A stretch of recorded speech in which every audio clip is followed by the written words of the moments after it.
m'appelle Davy Chou et je viens présenter au festival Retour à Séoul, qui est mon nouveau film. Mes précédents films étaient tournés au Cambodge parce qu'il y avait une relation familiale et personnelle avec le Cambodge, puisque mes deux parents sont nés là-bas. En revanche, pour la Corée, rien du tout. Enfin, pas de lien personnel. Et c'est arrivé parce qu'en 2011, quand je présentais mon premier film, Le Sommeil d'Or, au festival de Busan en Corée du Sud, qui est le plus gros festival en Asie, une copine m'a appelé pour me dire que comme j'allais en Corée, elle venait de poser une semaine de vacances et elle m'accompagnait pour me montrer ce qu'elle appelait son pays. Elle a été adoptée à l'âge de 1 an, elle a grandi en France, elle s'appelle Laure Badufle. Mais à l'époque, donc en 2011, elle était déjà retournée vivre 2 ans là-bas, pendant lesquels elle avait appris à connaître le pays, mais elle avait aussi rencontré son père biologique coréen et la famille de son père, et ça s'était, selon ses dires, pas très bien passé. Et on s'est retrouvés là-bas. Elle me dit, j'ai envoyé des textos à mon père, et en fait, je le vois demain, est-ce que tu veux venir avec moi? Donc très surprenant. Un peu comme là aussi le personnage de Freddy dans le film. Et je dis oui, évidemment. Et le lendemain, je me retrouve, après un trajet d'1 heure et demie en bus, face à son père biologique coréen, sa grand-mère. Bon, donc complètement surréaliste pour moi de me retrouver là à table avec eux. Et je suis choqué par le spectacle de cette scène, qui était de voir ces deux mondes se faire face, pas réussir à se parler. Voilà, et c'est comme ça que le film a germé dans ma tête, pas immédiatement, mais en repensant à cette scène. Après Diamond Island, j'ai pensé à ça, j'en ai parlé avec mon ami, qui était partante pour que je fasse un film inspiré de sa vie, et c'est comme ça que Retour à Séoul est né.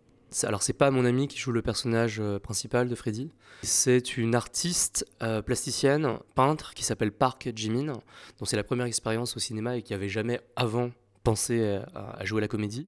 Ça me tenait à cœur que la comédienne qui allait jouer le film ait des origines coréennes. Après, on est parti en travail et on a pas mal répété ensemble pour le film, et c'est elle qui a joué le film. Ouais. Concernant la musique, en fait, je sais pas si je cherchais quelque chose de pop, mais il y a quelque chose dans le film, dans l'ADN du film et dans l'histoire, qui joue avec le mélange des cultures.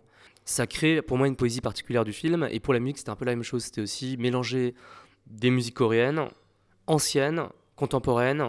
Donc il y a déjà à l'intérieur même de ces musiques-là un mélange un peu des genres et des cultures, mais c'est des musiques très connues en Corée et que j'ai appris à aimer, et en même temps des musiques underground qu'a composé une artiste musicienne coréenne qu'on voit dans la deuxième partie du film, dans la scène un peu de fête underground, qui a composé une musique pour le film et qui est très particulière, et de mélanger ça avec les compositions originales qu'ont faites les deux musiciens avec qui je bosse depuis Diamond Island, qui sont deux surdoués de la musique, qui sont Christophe Mussa et Jérémy Arcache, qui pour l'histoire sont deux des membres du groupe Revolver, du groupe français Revolver.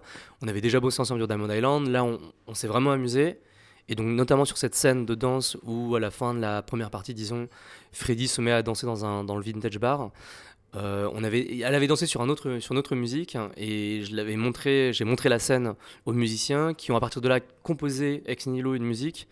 Et il y a plein d'influences dans leur musique à eux, mais quelque part c'est aussi de la French touch, je pourrais dire. Enfin, il y a quelque chose de français aussi dans leur façon d'approcher ça, et ça c'est hyper intéressant pour moi. Et j'ai montré le film après à des amis coréens. C'était vraiment fascinant pour eux parce qu'ils voyaient cette personne avec un visage très coréen, qui avait une façon de danser qui était pour eux pas du tout coréenne, sur cette musique pas du tout coréenne, dans un lieu très coréen. Et donc voilà, c'est le mélange un peu des genres qui, moi, m'intéressait beaucoup dans le film parce que ça raconte un truc du film.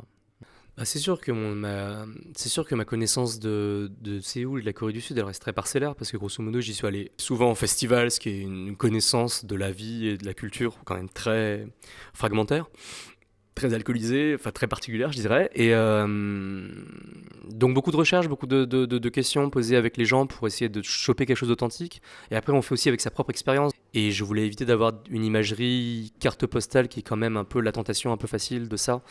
À un moment, on trouve où mettre la caméra, mais c'est toujours un truc assez mystérieux dont on ne sait jamais si ça va ressortir de façon à la fois authentique et personnelle. Donc, ouais.